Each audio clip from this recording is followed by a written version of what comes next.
అండి, నమస్తే. Welcome back to our channel useful tips and kitchen tips by Kalyani. ఈరోజు నేను బొంబాయి కరాచీ హల్వా అయితే ప్రిపేర్ చేస్తున్నాను.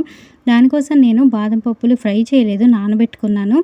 అలాగే కొన్ని ఐటమ్స్ కూడా పెట్టుకున్నాను. ఒకటేమో ఈ ఇలాచీ దంచి పెట్టుకున్నాను, కార్న్ఫ్లవర్ ఒక పక్కన, అదేనండి మొక్కజొన్న పిండి. సో ఇక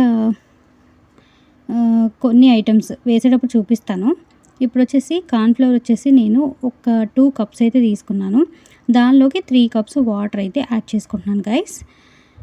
చూడండి, చాలా సింపులే. నేనైతే ఫస్ట్ టైమే చేస్తున్నాను. నా దగ్గర కలర్ కూడా లేదనమాట. నేను నానబెట్టి పెట్టుకున్నది కుంకుమ పువ్వు అనమాట. అది ఎప్పుడుదో నా దగ్గర ఉంటే నేను నానబెట్టాను, కలర్ ఏమన్నా వస్తుందని చెప్పేసి. సో ఇక స్పూన్తో కలుపుదాం అనుకున్నాను, నా వల్ల అవ్వలేదు. మళ్ళీ చెయ్యే పెట్టేశాను అనమాట. సింపుల్, ఉండలు లేకుండా నీట్గా కలిపించేసుకొని పక్కన పెట్టుకోండి. ఇప్పుడు వచ్చేసి స్టవ్ మీద మంచి మందపాటి కడాయిని అయితే పెట్టుకోండి. నేను స్టవ్ ఆన్ చేసేసుకున్నాను.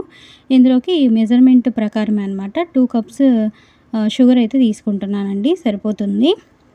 సో ఈ షుగర్ మెల్ట్ అవ్వడం కోసం కొంచెం వాటర్ పోసుకుంటే సరిపోతుందండి.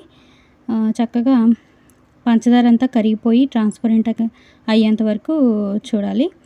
ఆ తర్వాత ఏదైతే మనం కలిపి పెట్టుకున్నామో దాన్ని వేసేసుకొని ఇంకా మనం కలుపుతూనే ఉండాలండి. ఎప్పుడైతే మనము ఆ పిండి మొక్కజొన్న పిండి కలుపుకున్నామో అది వేసిన కాడి నుంచి కూడా కలుపుతూనే ఉండాలన్నమాట.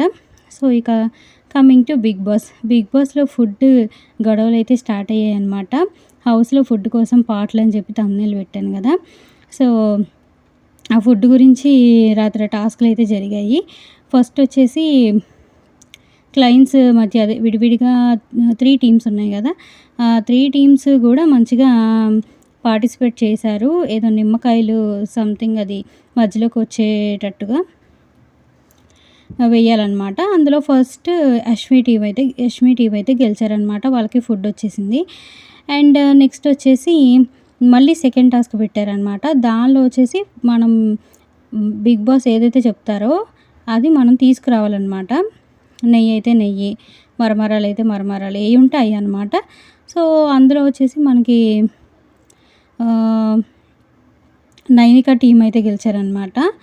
సో యాక్చువల్గా అయితే మరమరాల్లో నాకు తెలిసినంత వరకు మణికంఠ గారు గెలవాల్సింది. యష్మి గారు ఎందుకనో అలా తీసుకోలేదు, ఇద్దరికి 0-0 ఇచ్చేసారనమాట.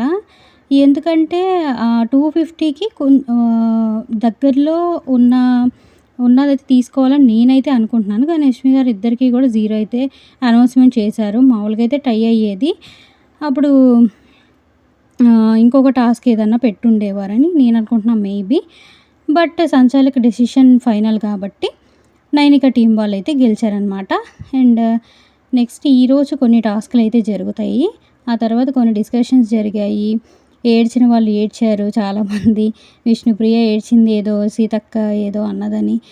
అండ్ అలా కొంత జరిగిందనమాట, కొన్ని డిస్కషన్స్. సో తర్వాత దొంగతనం చేద్దామని చెప్పి యష్మి టీం వాళ్ళు చాలా ట్రై చేశారు. చాలా ఫన్నీ అనిపించింది నాకైతే. వాళ్ళు వండుకున్నది కూడా తీసుకెళ్ళి ఇచ్చేసింది అనమాట. అలా కొన్ని అయితే జరిగినాయి ఫన్నీగా. మణికంఠ గారు కూడా చాలా ఫన్నీ అయితే చేశారనమాట. నాకు బాగా అనిపించింది. సో అలా యాక్టివ్గా ఉంటే హౌస్ అంతా కూడా చాలా బాగుంటుందని నాకైతే అనిపించింది. సో మీరు చూసారు కదా కరాచీ హల్వా ఎలా ప్రిపేర్ చేశానో. నచ్చితే తప్పకుండా లైక్ చేయండి, షేర్ చేయండి, సబ్స్క్రైబ్ చేసుకోండి. Bye friends.